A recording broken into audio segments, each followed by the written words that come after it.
Hi, some time ago in a video on orc infantry conversions I presented a squad of feral Snakebite orcs, and today I'm going to talk about these some more because in the past few months I've expanded it from having just a squad of them to having a small army.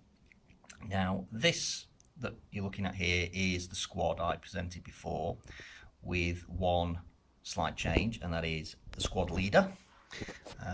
Since I did that last video, I have purchased the Savage Orc War Boss, and I've converted him to be the unit's leader instead of just having one of the regular orcs on a slightly larger base.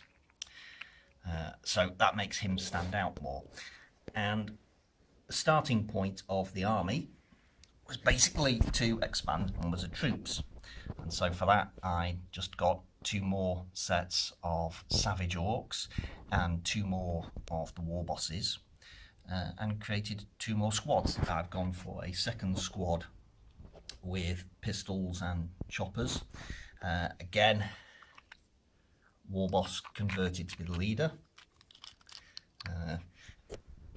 and then the second squad has shooters instead, but again the War Boss functioning as a knob.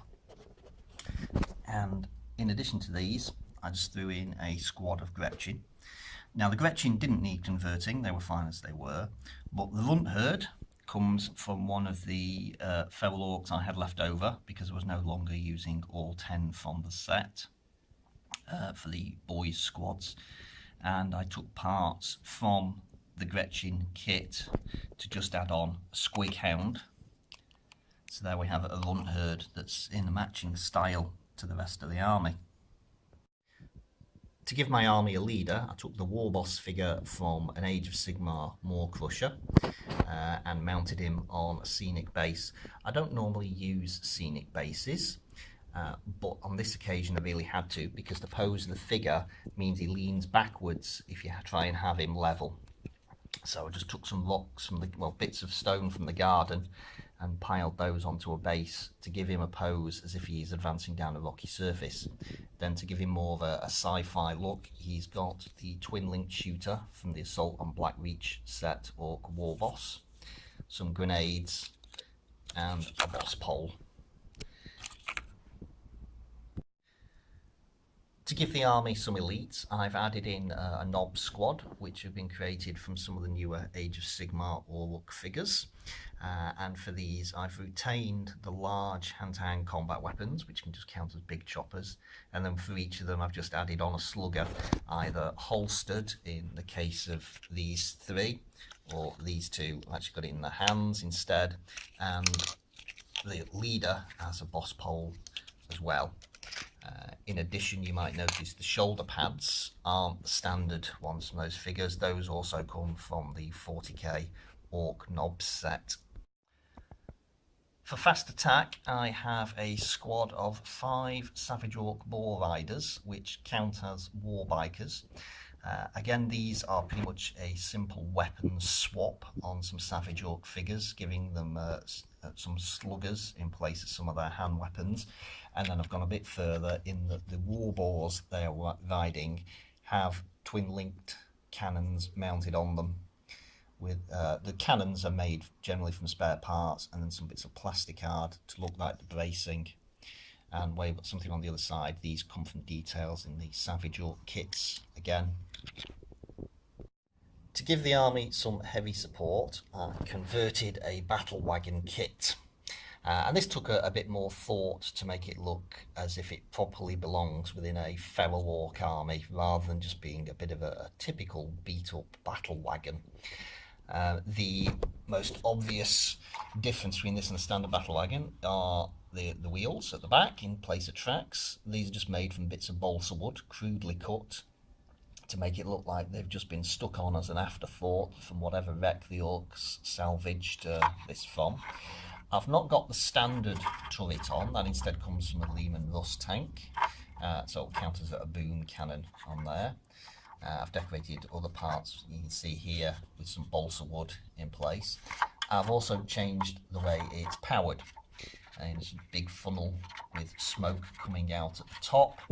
The smoke's created just from cotton wool applied before the model was sprayed, and that's because it connects down to a steam boiler, you'll see here, and a big stack of coal for powering the boiler. The boiler itself is just a paint pot, empty paint pot with a bit taken from an ork fighter bomber placed on the front, and that then creates a crude, even cruder version of the standard battle wagon to give my army some heavier hitting power. Now there is one more model I'd like to present to you today, and some of the keen-eyed amongst you may be able to guess what it is, because the Ork War Boss, I of course said, came from the Maw Crusher kit. So that then leaves the question of what happened to the Maw Crusher. Well, that's what happened to the Maw Crusher. I built an armoured howdah, mounted weapons all over it, and now I have a squig-off that can count as a Gorkanaut. You see, you've got the large Gatling cannon up front, 2 turrets mounting twin-link big shooters, rocket launchers on either side, and a turret on the top mounting a Scorcher. And the howdah is just made from bits of plastic yard and balsa wood with spare parts attached. So that forms really the centrepiece of the army and gives it some incredible hitting power.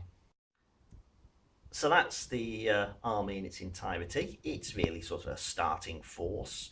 About 1,000 points it comes to, but I feel it's got some good flexibility, good core of troops. It's got some elites, fast attack, heavy support, and a Lord of War in the form of a Gorkanaut squig-off. And it seems to have been quite popular with you who have seen it at Games Workshop. Anyway, hope you enjoyed this. Thanks for watching.